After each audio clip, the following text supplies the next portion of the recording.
Hello, everyone. Welcome. We'll just get started in about a minute as everyone starts to come in. So we'll start at 12:01.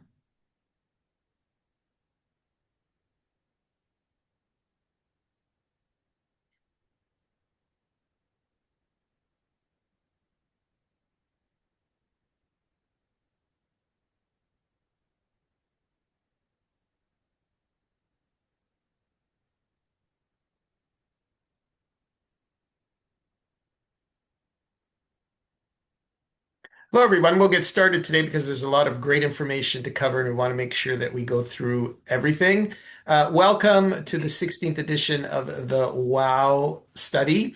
I'm Santo Lagati. I'm the Vice President of Membership and Marketing here at the Retail Council of Canada. At RCC, we work very closely with Leger on a variety of initiatives to help understand both consumers and retailers across Canada. So it's our pleasure to be here with them today to introduce this really exciting in-store experience results for both Ontario and Western Canada. As I mentioned, we have a lot to cover today, so let's begin. And just a note, and it'll be in the chat as well. There is a Q&A spot for you to ask questions. Please do so, and we'll monitor them and have them answered at the end of the survey. And also, you will be receiving a link to this survey at the end of today. So let's begin. So I'm going to introduce our speakers today who are well versed in this and can give us all this exciting insight in what's happening in store for both Ontario and Western Canada. I'd like to introduce Luc Dumas. He's the Senior Vice President of Consumer Insights at Leger. Catherine Dawson, who's the Senior VP of Consumer Insights as well as Leger, and Stefan Drouin, who is the VP of Shopper Insights. All three of them will be speaking on different sections of the report. So let's get started because it's really exciting. Luc, Thank you, it's Santo. Hi, yours. everyone. Thank you, Santo. Hi, everyone. Very happy to be here. Santo used the word exciting. Yes, that's the word du jour. Um, I'm here with my trusted colleague, Catherine and Stefan, to share a few key highlights from the WOW 2026 study, now in its 16th year. As many of you know, WOW is our benchmark study on the consumer experience, both in store and online. Today, we'll cover a few things. We'll first start with the methodology, and then we'll look at the insights from one of our special feature sections. And then, of course, the moment everyone is waiting for, we'll look at the retailer rankings based on the WOW index. So those retailers that really stood out in terms of experience, both in Ontario and Western Canada. And then we'll finish with something new. I'm not going to spoil it, but it's a methodology that can help retailers really take their WOW insights to the next level. This is an overview. Just a quick reminder, our partners can purchase the full report to get a deeper, more customized view by sector and by retailer. Today's webinar focuses on WOW Ontario and then WOW Western Canada, but there are also two other editions, the WOW Quebec and the WOW Digital. The WOW Quebec was presented this morning, and the WOW Digital it will be presented Thursday. Catherine, over to you for the methodology. Perfect. Thanks, Luke. The WOW study is conducted, it's an online survey, and we use our Leo panel, which provides us with a strong representative sample. And in this case, for Ontario, we actually have more than 11,000 Ontarian adults, English as French speakers. So a really big, robust sample. And what that lets us do is that we can actually evaluate a really large number of retailers. And in Ontario this year, we've got a total of 176 retailers across 22 different sectors of the economy. And each retailer is actually evaluated not just by the general population, but by visitors to their store, and approximately 300 per retailer. They may or may not have made a purchase, but they visited the store. The research was done in October through November, and of course we weight the data according to Census Canada to make sure that it's fully representative. And that's a lot of people and a lot of retailers to cover across those 22 sectors. But obviously, we can't measure every retailer, right? So if you do have suggestions of retailers to add or even sectors to add, please share that with us and we'll assess feasibility for future editions. This year, we do have a new category in our study, Yeah, which we'll talk great. about later. So every year beyond the WOW, we step back a little bit from those rankings, which are really important and very exciting, but we try to dig into a few broader issues that are reshaping or shaping retail. This year, we looked at two. One of them was how shoppers balance experience and price, and also the growing emphasis on buying Canadian. But to keep us on time today, we'll focus on the first one I mentioned, and that is the in-store, how basically the in-store experience plays a critical role in creating the sense of value with your customers. The full set of insights on local purchasing will be included in the booklet that we'll share after the webinar, along with all the rankings and all the other information. So one of the biggest shifts we're seeing right now is rising price sensitivity. Not a huge surprise, but it's important to note that that's not universal. What matters most isn't just price, but whether shoppers feel the experience they're having in a store is worth the price they're paying for. So to understand that balance, we asked shoppers at these 176 retailers across Ontario to rate two very simple things. First, how expensive a retailer feels, and then second, how positive the in-store experience feels. And that goes from product and service to atmosphere and store design. And by crossing these two perceptions, we created this experience price matrix, which shows where retailers actually sit in the minds of consumers across 9 distinct positions. And that's the real power of this framework. It's not based on how retailers position themselves. It's really grounded entirely in how customers experience them. So let's start by looking at the parts of the matrix where price and experience are in balance and what those positions tell us about value creation. Great.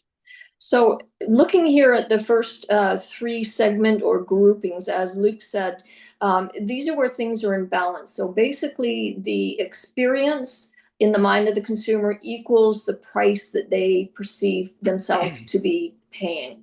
So it's a good place to be, being in balance, but sometimes the challenge can be how can you differentiate, because a lot of retailers will fall into one of these 3 segments. So going through one by one, premium is high experience, high price. So in this case, shoppers are accepting that they're paying more, but that's only as long as the experience justifies it. Standard is average price, average experience. This is probably where retailers are most at danger of becoming interchangeable with each other.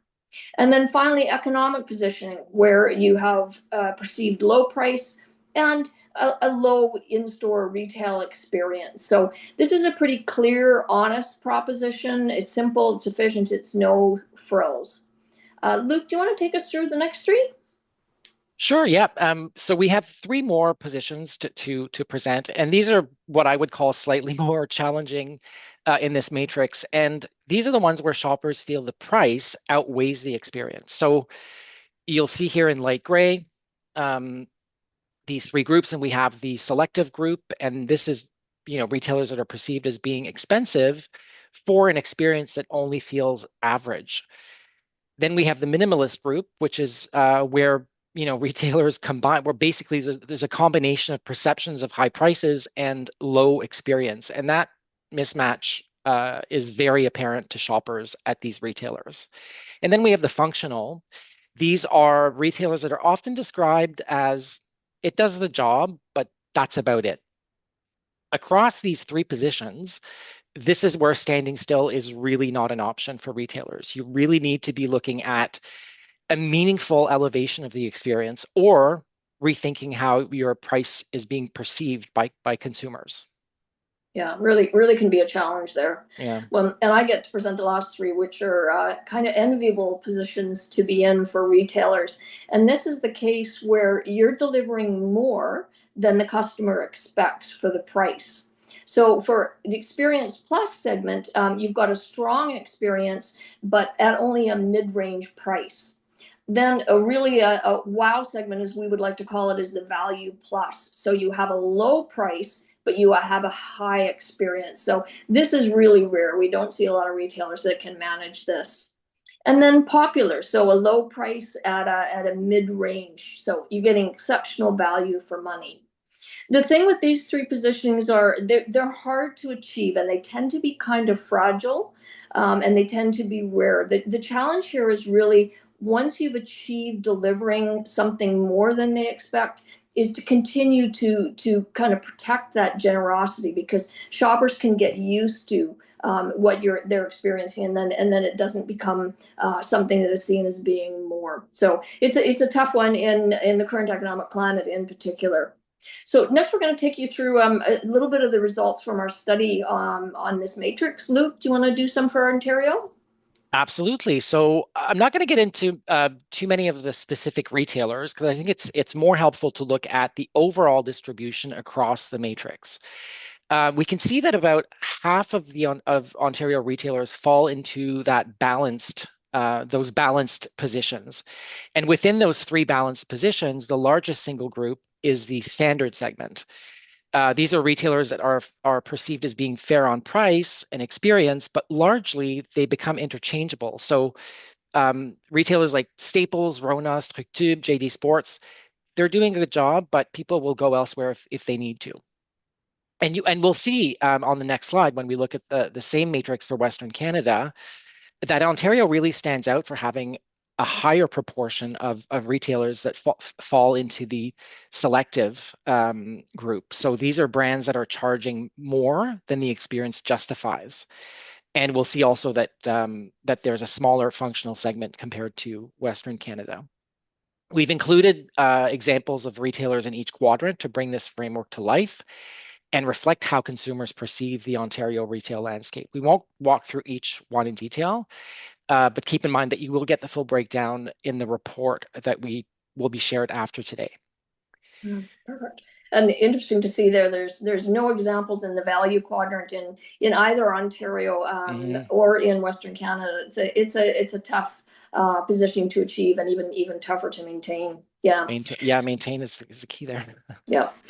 So as Luke said, so this is Western Canada, and for the most part, we look at sort of those three large groupings where you have experiences equal to price or greater or less than price. The breakdown is about the same in Western Canada as it is in Ontario. But as Luke was saying, where we see the difference is that we see there's fewer of those selective retailers in Western Canada than there are in Ontario. Instead, what we're seeing is a higher proportion of functional retailers. So a little bit of a different mix in the West. But overall, sort of the picture is similar. Most are in a balanced or in some case experience being less than price, but very few retailers can manage to achieve that kind of premium kind of positioning, or not premium, the positioning where the experience exceeds price. So it's a very interesting way to look at the market. So I'm not going to go through the individual retailers. As Luke said, you will get the package afterwards and you can have a look, but it gives you an idea of where retailers may fall on this kind of analysis. So as part of the special feature, we also explored some price-related trade-offs that consumers are willing to make. And so we presented 4 scenarios here because retailers are always looking for, well, what can I do that people would be willing to pay more for, trade-off price? So the key takeaway here is really that there is a meaningfully large minority who would be willing to pay for more. And that's not even just for a premium brand, which you might expect, or a better in-store experience, but even just to maintain what they perceive as already a good experience. So, for retailers that are looking to differentiate through the experience as opposed to just playing a price game, it's really a promising sign that there's levers that you can really push. But having said that, at the same time, in today's highly price-conscious environment, low prices remain really compelling. So you can see by the bottom pie there on the bottom left, we've got just over half of shoppers that say they would trade down to a lower quality experience if it meant saving money. So it's really up to retailers to find ways to justify those higher prices. Yeah, and really to find the right way. So when we looked at, when consumers do want those lower prices, the question becomes, what are they actually willing to give up? And I think what's striking here for me is the fact that shoppers are far more accepting of behind the scenes trade-offs than anything that directly affects how they feel in the store. So packaging is a very clear and simple example. About 3 in 10 are saying, yeah, I'd be comfortable with simpler, reused, or even no packaging at all. And the same proportion, 30%, are fine with the elimination of flyers if flyers exist for that retailer. So these are changes that can help reduce costs for retailers without necessarily eroding that core experience for too many people. But as we can see, once those trade-offs start to touch the experience in the store, tolerance drops. Uh, Fewer are willing to accept a plainer ambiance, like a simpler ambiance, less decor, less welcoming. um, Fewer are willing to accept more checkout stations or reduce store hours. These are all things that customers notice pretty much immediately and will often associate with the decline of a retailer. So I think the takeaway is for retailers is pretty clear. Price pressure is unavoidable, but you have to protect the visible experience. I think shoppers will accept efficiencies and simplification, but they're far less forgiving when the store itself starts to feel cheaper. So you have to be very mindful about what you do take away in order to keep your costs down. Very, very important. Yeah. On the flip side of that, we also tested 9 offerings that could help you justify higher prices. So, none of them here appeal to a majority, but again, they're meaningful levers because you do have a sizable minority for several of them. So at the top of our list, and this is probably not surprising, higher quality products. The value to shoppers are clear what they're getting for their dollar. Loyalty programs follow pretty closely behind, and that really reinforces a long-standing importance that retailers know that a loyalty program can be leveraged to their advantage. We also see customer service on this list. So we've got expert, passionate, and well-trained employees at 18%, attentive and available and proactive team at 17%. So providing good personal service can also be a way to justify those prices. And then one final one here, the third one in red, is the easy ordering of auto-stock items with fast delivery. Maybe a little bit of a surprise there at 19%. So it shows sometimes there can be some interesting ways or tools that retailers can find a benefit that will really make a difference in the price equation. Yeah, because across the board, out of stock items remains a pretty big irritant, right? So finding ways of Yeah. countering that is really important. So I'd love to move on now to the core of today's webinar, which is the rankings, the drum roll moment. But first, we'll talk about a few of the general trends we're observing in the market today, and then we'll get right to the unveiling of the top retailers in Ontario and Western Canada. Perfect. Yeah, so we wanted to just do a quick comparison of the results from last year. And when we look at year over year in Ontario, we had 29% of retailers that posted a significant increase in their WOW score, 39% saw a decline, and 32% had a stable result. And so that results in that net balance there of -10. And what that says to us, it's an overall softening of the in-store experience year over year. Having said that, if you see there last year, there was a plus 41. So we're really falling on the heels of an exceptionally strong increase. So the current result is more of a normalization towards 2024 levels rather than really an unusual downturn. Mm-hmm. Now, of course, this varies a lot by sector. It is not the same across all sectors or all retailers. And it's important to note that they really do vary. In Ontario, when we look at the 22 sectors that we examined, the highest increases, so improvement in WOW scores year over year this year, were for shoe stores and also for department stores. Where we saw the largest decrease year over year were convenience stores and natural product stores. But again, that really does vary by retailer. Yeah, and we also saw a number of other clear patterns that stood out to us this year. Overall, we noticed that consumers are shopping slightly less, so their visit frequency is down across most sectors, and that's for both in-store and online. It's not that one is being abandoned for the other. Physical retail certainly hasn't been abandoned, but trips are becoming a little bit more selective, and consumers are a bit more mindful and mission-driven. If we look at the drivers of recommendation, which is a key part of the index, those things remain quite consistent. So that sense of belonging with a retailer, their product variety, the quality of their products, and of course, competitive pricing are all still very important, with price being playing a slightly more prominent role than in previous years, as is not surprising. At the same time, retailers are slightly underperforming, I would say, on product variety, innovation, and promotions. And other long-standing irritants persist. So rising prices, delays at the checkout, products not being in stock, or even missing price tags or information in store. So the takeaway is kind of straightforward. Ontario consumers remain highly price sensitive and are increasingly selective. I think that retailers that will win will be those that manage those trade-offs that we just talked about very carefully and ensure that the in-store experience continues to feel worth the price, which is all of the matrix that we presented earlier. Yeah, exactly. That's really key. So if we turn to Western Canada, we do the same kind of analysis here.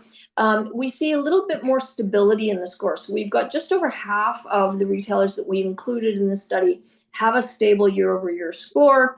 And what that means is we've got a little bit of a smaller net balance score there at -6. So again, a modest decline in the in-store experience, but a little less pronounced than Ontario.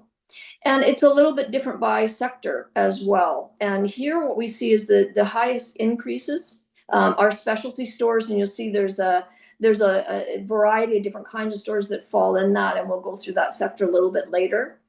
And where we see the largest decreases in WOW scores are in the sports and outdoor retail segment. Yeah, interesting. And there are also a few other differences that stand out for me in Western Canada. I think that overall we saw here that visitation in store is a bit more stable than in Ontario, right? We're not seeing the same degree of, excuse me, decreased shopping frequency. Drivers of recommendation that I talked about earlier in Ontario are quite consistent. Sense of belonging, competitive pricing, quality, and variety. But most experience dimensions are holding quite steady. So the one notable soft spot here is product variety. That has declined for some reason in Western Canada. We're also seeing the same and familiar friction points persisting. So rising prices, difficulty finding staff, checkout delays, and product availability are the most common irritants mentioned. And finally, I would say that we also saw that fewer shoppers are interacting with employees for advice, and unplanned or impulse purchases are becoming somewhat less common. Again, I think that suggests a much more deliberate, mission-driven shopping mindset for consumers.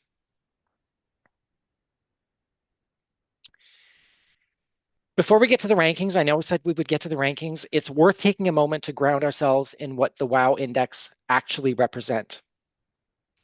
At its core, the WOW Index is a composite score, ranging from 0 to 100, built on how shoppers evaluate a retailer across 16 key in-store experience dimensions. So of course, these dimensions span products, price, service, the store environment, personalization, and they're all weighted based on what matters most in each retail category. Importantly, this goes beyond the basics. So we're capturing perceptions around product quality and variety and price, but we also look at things like staff courtesy and competence, checkout efficiency, store layout, signage, and even the sense of belonging or recognition that customers feel when they're in the store, which are all very key in making up that global picture of experience. You'll notice that we have some dimensions with red text. Those are the ones that directly feed into the WOW Index. And then we've got some dimensions on the right there that are shown in gray. These are also measured, but they don't drive the score. They're added to, basically they help us add important context. context and help explain why a retailer performs the way it does. Taken all together, the WOW Index gives us a very clear customer-led view of the in-store experience people are actually living. It's not just about brand promise or intention, it's about what shoppers genuinely feel when they walk through the door. There's a lot of richness there, really. A lot. And now the moment we've all been waiting for.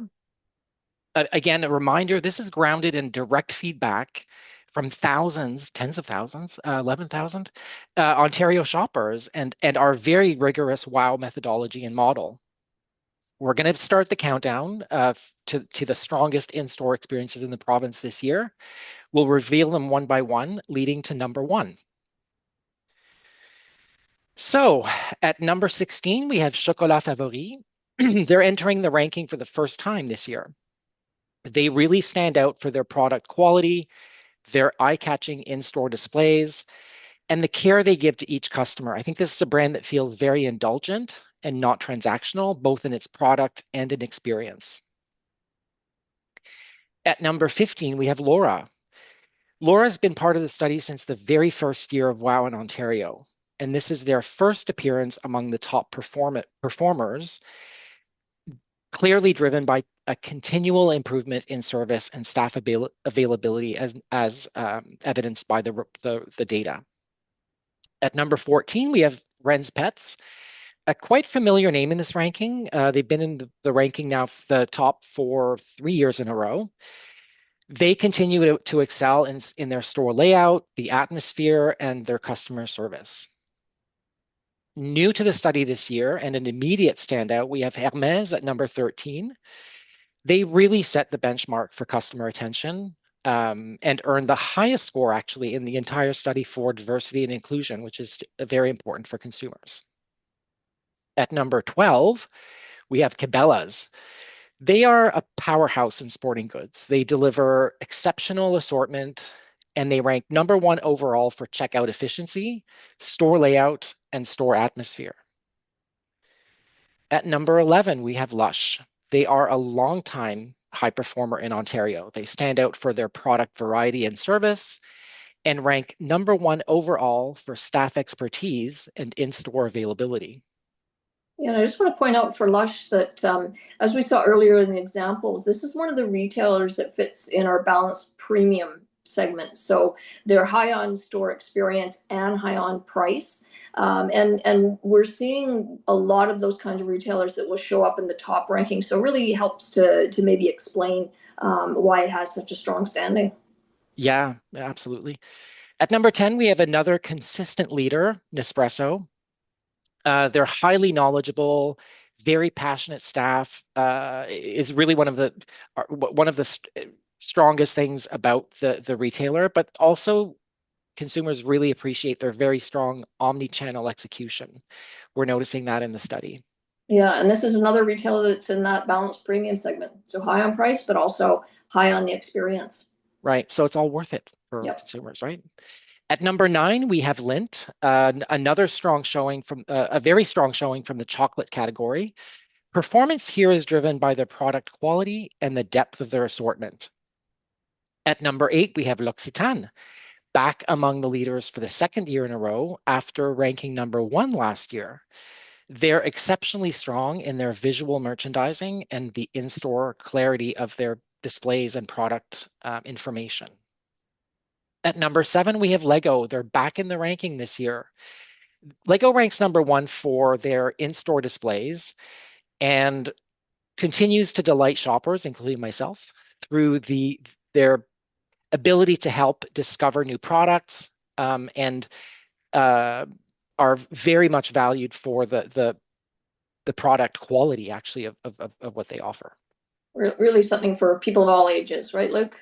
100%. At number 6, we have the Bone & Biscuit. They're new to the study this year, and already they're a top performer. They rank number 1 across the board for their loyalty initiatives. And I would say that they really do deliver a very consistently warm and personal experience. At number 5, we have Global Pet Foods, the third pet retailer in the top group. I think it's a standout category for the for this year, they have very strong performance on product quality and the trust that consumers have in them. At number 4, we have M&M Food Market, one of the biggest movers this year. They had an 11-point gain versus last year. Their key strengths are their promotions, their efficient store layout, and their very strong in-store service. At number 3, we have Pennington's.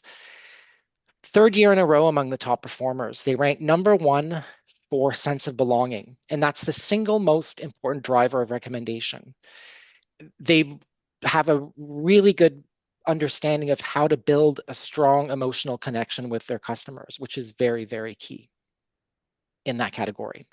At number 2, we have Lee Valley. They're holding their second place again this year.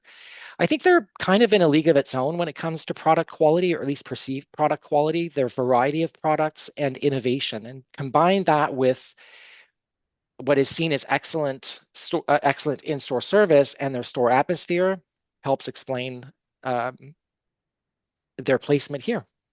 Yeah, they're really quite a unique retailer, and again, wanted to point out this is our third retailer in our list of 16 that's in that premium segment. Wonderful. And this year's top in-store experience in Ontario goes to Sage Natural Wellness. This is a return to number 1. Sage led the ranking in 2020 and 2023. Exceptional service, immersive store atmosphere, and their window displays immediately invite exploration. I think they're a true benchmark for experiential retail. So huge congratulations to the 16 top players. In order to be on this list, you have to have a WOW index of 90 or above. Not something that's easy to do, as we'll see when we get to the category rankings. So this is a big picture, the strongest in-store experiences across all categories, and a clear view of those brands that set the bar. But this is not the finish line, because while these results show broad excellence, often the most meaningful insights will emerge when we narrow the lens to your category and your direct competitors, where shopper expectations, trade-offs, and competitive pressure really come into focus. And that's exactly where we're headed next. Yeah, well said, Luke. So we'll go through the sector rankings fairly quickly because we want to get to the top rankings in Western Canada, right, Catherine? Yes. But everything will be shared with you in the booklet after the webinar. So Catherine, did you want to reveal the first of our sector champions? Yeah, happy to do that. So we're starting off with the alcohol and cannabis sector. It's a smaller grouping here in Ontario. And number 1 is the Wine Shop with a strong score. In the convenience store category, congratulations to Circle K that leads the way. Grocery is a very competitive category, as you can see, and Luongo's is the leader, and they really stand out, given all the competition and how many retailers they're competing against. And then in pharmacy, Medicine Shop Pharmacy leads the pack at number 1 in Ontario this year. Fantastic. So let's look at department stores real quick. We have Holt Renfrew here taking the top spot. They set the pace for this category clearly. In furniture and decor, we have Canadian Appliance Source emerging as the category leader. Over in electronics, we have Samsung at number 1, standing out in a category, I would say in a category expectations are especially high. And finally, in the hardware and home renovation sector, we have BMR leading this year. Great. Turning to beauty, so as you can see, 3 really strong performers there. Sage are number 1 in the list, but 2 others that also made it to the top WOW, so a very strong and competitive category. In arts and craft, Lee Valley Tool is number 1, as we saw earlier, with a really outstanding score. Games and toys, we've got Legos at number 1. Congratulations. And as Luke mentioned earlier, that pet category, really a strong and competitive grouping there. And we see 3 that are in our top WOW, with number 1 being Global Pet Foods. Then in telecommunications, in Ontario, TELUS gets the highest ranking of those. Let's continue with natural products, where Popeyes Supplements leads the category. They edge out Goodness Me at the top of a very competitive field. In specialized food, we have M&M Food Market. Not surprising, they were in the top 16 this year. They clearly set the benchmark for this sector. When we look at specialty stores, something interesting, I think, emerges. This is a category that's performing particularly well, much like the pet category. We've got Lindt, Nespresso, Chocolat Favori, all ranking among the top performers. So they're not just winning their category. I think it's a strong signal of how well these experience-led formats are resonating with shoppers. And finally, in the sports and outdoors category, we have Cabela's ranking first, leading the category this year. Perfect. So wrapping up the last of the Ontario rankings for the sectors, in women's apparel, we've got two that are our top wow. And leading the way is Pennington's or Penn with a very, very strong score there. For men's apparel, congratulations, Indochino's number one. Unisex apparel, we've got Lacoste, who's at the top of the list there. Now, the premium boutique category, this is actually a new one for WOW this year, both for Ontario and the West, and really interesting to see some very strong scores. And in particular, Hermes, as Luke had presented earlier, is in our top WOW and wins that category. And then finally, for shoes in Ontario, top of that category is Globo. So well done to all the retailers this year. Some really strong performances. It was great to see 16 that hit our top wow from a variety of different sectors. Well done. Absolutely. So next we're going to get to Western Canada, which is where I'm from. So I'm always excited to be able to go through the top ranking for this. So Luke, before we do that, can you just give us a quick highlight on the methodology? Super quick, because it's very similar to what we did in Ontario. In this region, we surveyed more than 7,000 Western Canadian residents, 16 years of age or older. Again, we measured the in-store experience, but this time across 88 retailers and 12 sectors. Each retailer, much like in Ontario, was evaluated by approximately 300 recent visitors. Whether they made a purchase or not did not matter. They had to experience the store. Let's go right back to Catherine to go through that reveal of the Western Canada top performers. We've got 12 this year in Western Canada. Number 12, entering the WOW for the first time, is Remedy RX. A strong performer here, really stands out for the importance and time that they dedicate to each customer, a sense of recognition of customers, really. At number 11, we've got Sports Experts. This was added to the West this year. We've had it in Ontario in the past, but it made its way to the top wow for Western Canada as well. And they get some high marks for attractive promotions and loyalty initiatives. And in fact, they had the highest score for promotions across all of Western Canada. At number 10, as mentioned, the premium boutique sector is new to the study this year. And as in Ontario, we see some really strong performers. And at number 10, we've got Hermes. And they really stand out in particular for their service quality as well as their product quality. Number 9, we have Nespresso.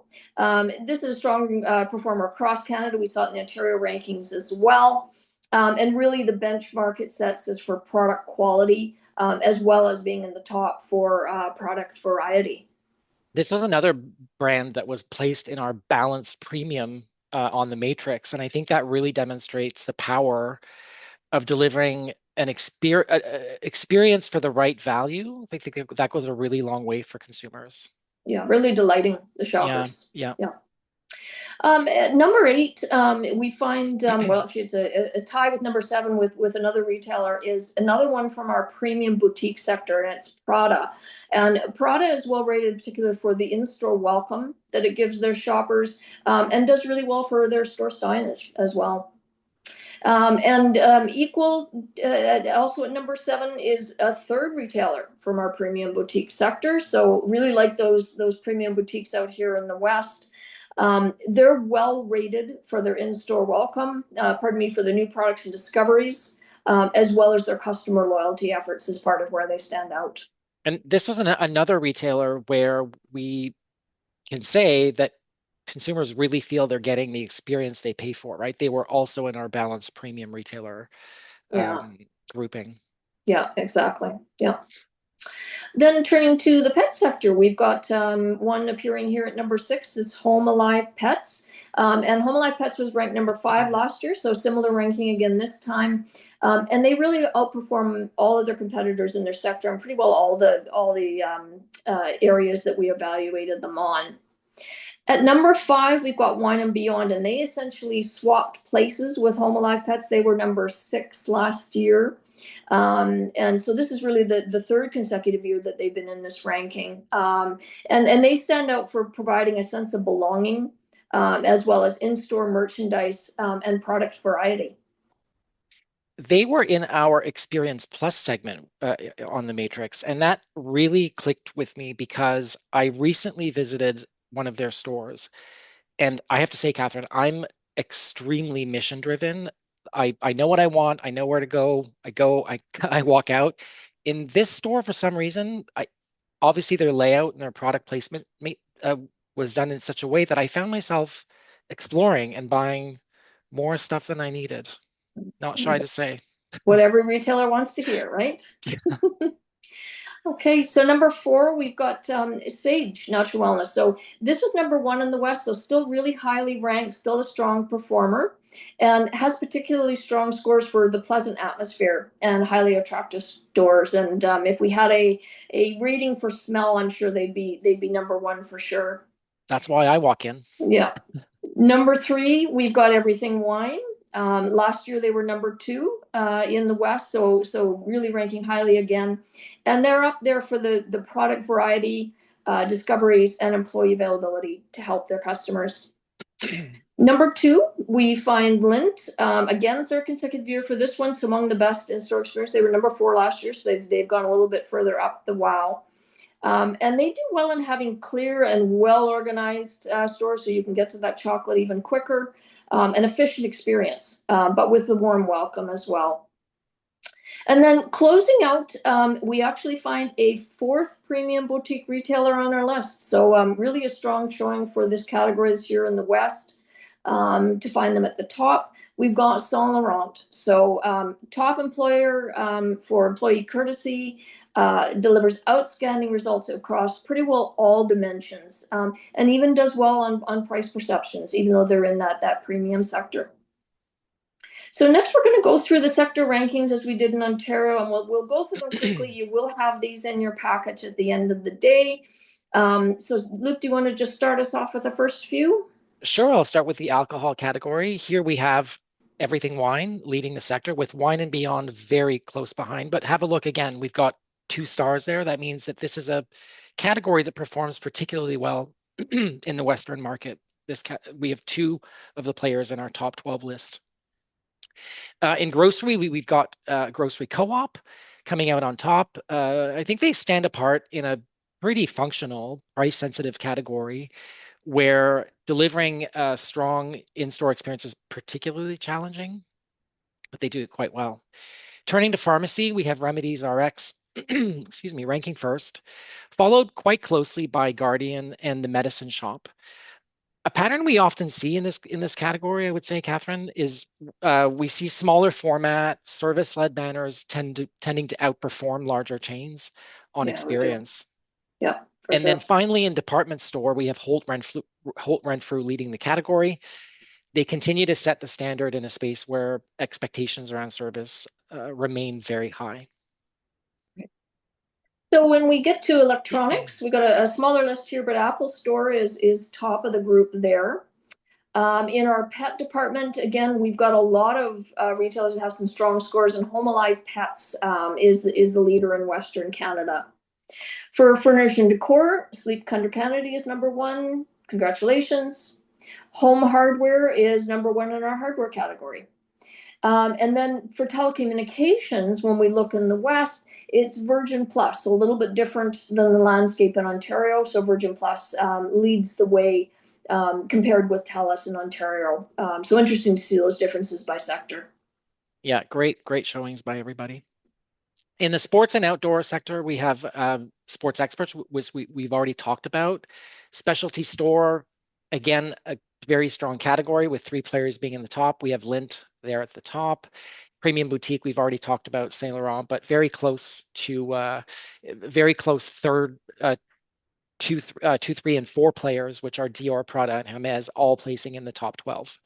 Again, you'll receive the booklet with all of these results and a link to the webinar after this webinar.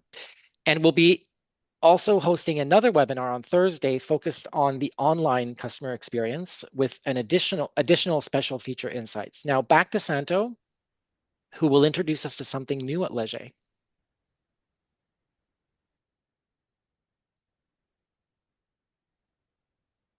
Audio too. Yes, thank you, Luke and Catherine. That was great and great information. But now we'd like to have Stefan come and talk about a new feature and a new study about shopper flow.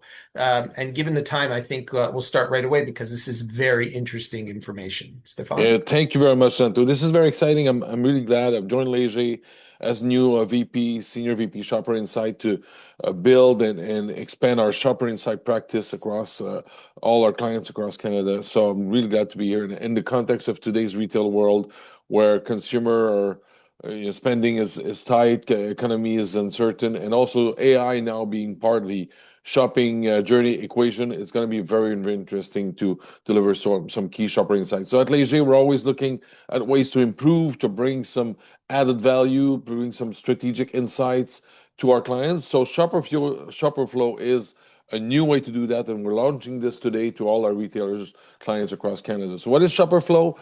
Shopper Flow was developed through a partnership with Canada-based technology firm Propulso, which measures actual in-store traffic and real physical shopper journeys going beyond stated intention and recall. So this is really physical traffic going around. So it's used anonymous, ethical, and fully consented geolocation data through the cell phone. And through that, we can analyze your real customer traffic, which is good, but we can analyze your competitors' traffic, which is always a blind spot, and compare on some key elements that I will present to you later, your traffic versus your competitor's traffic. Another thing we will be able to measure is cross-shopping. So where do your customer go? Which competitors they go to? So how many times, where, when, etc. So you'll be able to understand their path to purchase and their journey amongst you and your competitors. So very, very insightful information to measure loyalty, traffic, and position yourself more strategically in the market. So we launched this today. Shopper Flow is launched today. Can you go back just a second, please? We launched this today. We analyze shopping trips across 400 banners across Canada from December 24 to November 25, representing over 5.6 million store visits. So this is very robust, very strong. And today we're going to present you a high-level snapshot of what it can do, the power of the tool, and we're going to use the pet supply category as an example to show you what type of data we can come with. So the first element we can measure is distance travel. So what measure the actual distance shoppers travel from their home to reach the different retailers. So on the left here you have we took one measure because we could took so many measures of distance. Just for example, we took one measure, distance travel within 5 kilometers or less to go to the store.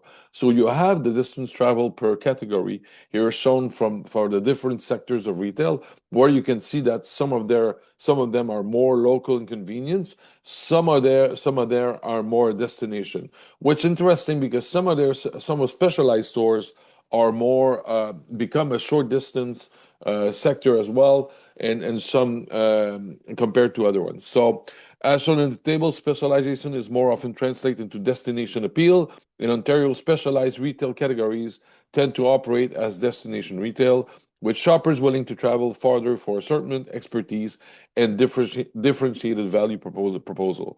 The pet sector on your right illustrates this dynamic particularly well. While pet remains a largely local category overall, Ontario shows greater variation in travel behaviors. Some banners clearly function as destination stores, as other remains entered in local convenience-driven trip missions. Beyond sector benchmark, Shopper Flow enables banner-level comparison. So within the pet sector, The median level distance varies significantly per banners. As you can see, PetSmart and Renspets attract shoppers from much farther away than more neighborhood-oriented players like the Bone and Biscuit. So as you can see, it's almost 10 times more distance travel for PetSmart and Renspets than Bone and Biscuit, and about 4 times more than Pet Value. So very interesting to see. Obviously, then you can dig deeper and find the why and the how, and then you can find strategic levers based on the wow experience on how you can increase and reach out to better consumer.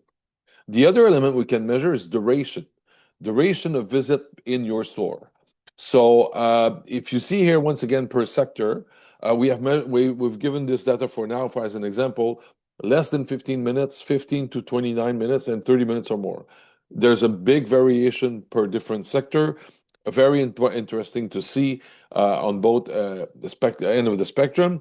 So beyond distance travel, we also analyze in-store visit duration in Ontario. The first insight is very clear. There's no direct link between distance travel and time spent in the store. So traveling farther doesn't mean that you will stay longer into the store. It's all depend on the trip mission you're doing. The same holds true for the wow experience. A strong in-store experience is not defined by time spent, but it's ability to fulfill the shopper's mission, whether that means a quick trip, efficient purchase, or guided support through the journey. That being said, sector level patterns do emerge. More specialized categories generally see longer in-store visit, reflecting the journey that involves exploration, advice, and deeper assortments. If you look in the pet sector, once again, as an example, wow result reinforce a key takeaway. High customer experience can deliver through different experience models. Expertise-led banners such as Global Pet Food and the Bone and Biscuit combine top wow scores with longer in-store visits, while Renspets, meanwhile, also deliver a strong wow score while showing the highest share of short visit. So maybe on both sides is this, and maybe for Renspets, maybe losing some discovery and impulse purchase opportunities. That would be very interesting to investigate a little further. So in pet retail, wow can therefore come from depth and guidance and from clarity and efficiency depending on the shopper mission. So another vector to see is the trip duration.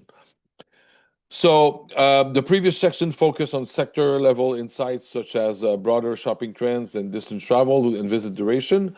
Shopper Fact goes one step further. I talked to you about benchmarking your brands against your direct competitors to understand how shopping journeys are structured within a specific competitive landscape.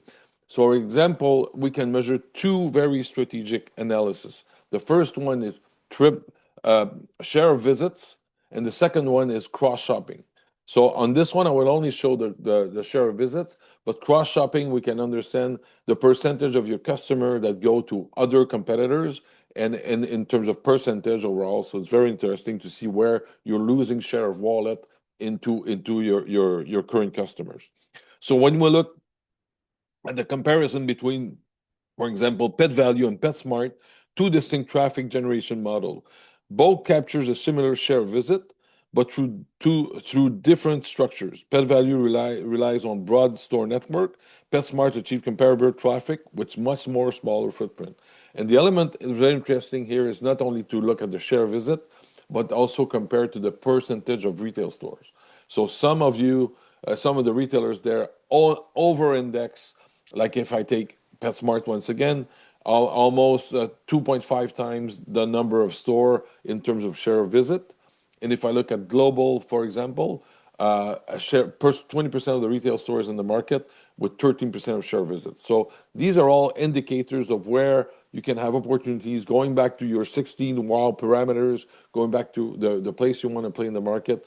And if you get on top of that, the share, the cross merchandising, the cross shopping data, then obviously you know where you leak sales with your competitors. So very, very strategic.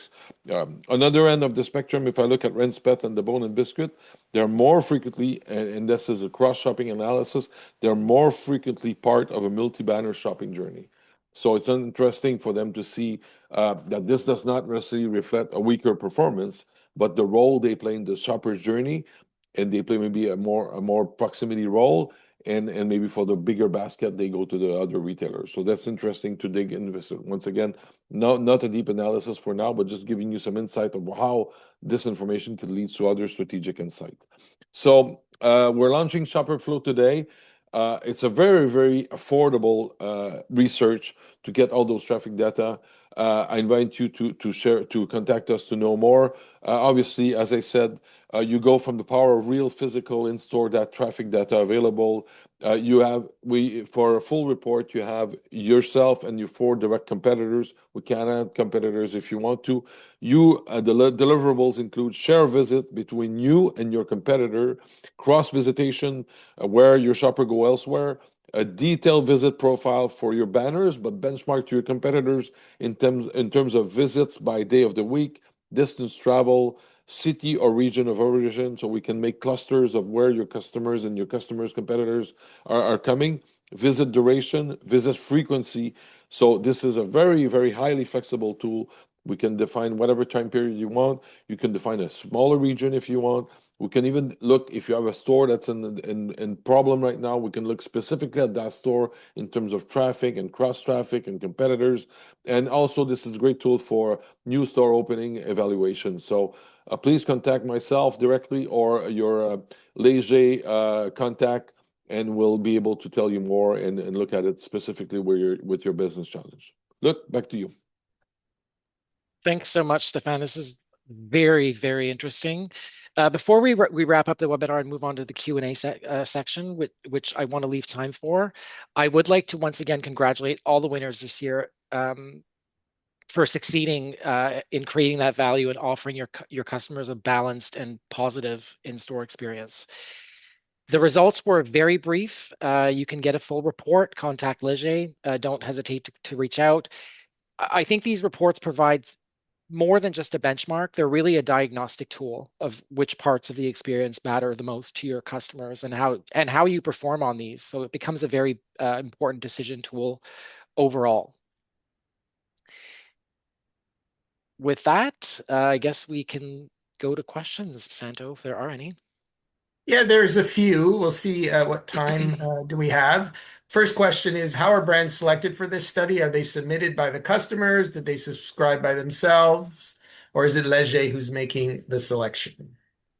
Well, it's a combination of brainstorming internally, talking to our clients. The main retail sectors, first of all, are selected, along with retailers that have a pretty high visitation index in both Quebec and Ontario and Western Canada, because we have to survey, our model has to be robust and rigorous. So we need to make sure that we can speak to at least 300 visitors at that store. So we take all of that into consideration. But, always open to suggestions on which to add. And if it's feasible, we shall do so. Excellent. Someone asked about, just to confirm when the webinars are for Quebec. One already occurred, but just so that people are aware, because someone asked if this is across Canada. Today's session focused on Ontario and Western Canada. Yeah. The Quebec version was this morning at 9 a.m. But go to our website. There will be a link to a recording of the webinar for all of those results. And we publish the rankings as well today in Quebec. And for everybody else, we'll answer this question. There is a study for online, and that is Thursday for Ontario. That's Ontario, correct? And Western Canada, or just Ontario? It's actually, that's a national one. A national, right? So the national digital, right? Yeah. That's this Thursday, and we did. I think that's it. So again, thank you, Luc, Catherine, and Stéphane. That was great information, and congratulations to all the brands for those that are on the call today. It's great, and Retail Council Canada is excited for all of your success and your future and all of your future initiatives. As mentioned, you will receive the webinar recording as well as the in-store ranking booklet later today. Please register for the digital as well, which was in the chat. And we'll see you then if you're able to attend. Thank you, everybody. Have a great day. Thank you. Bye.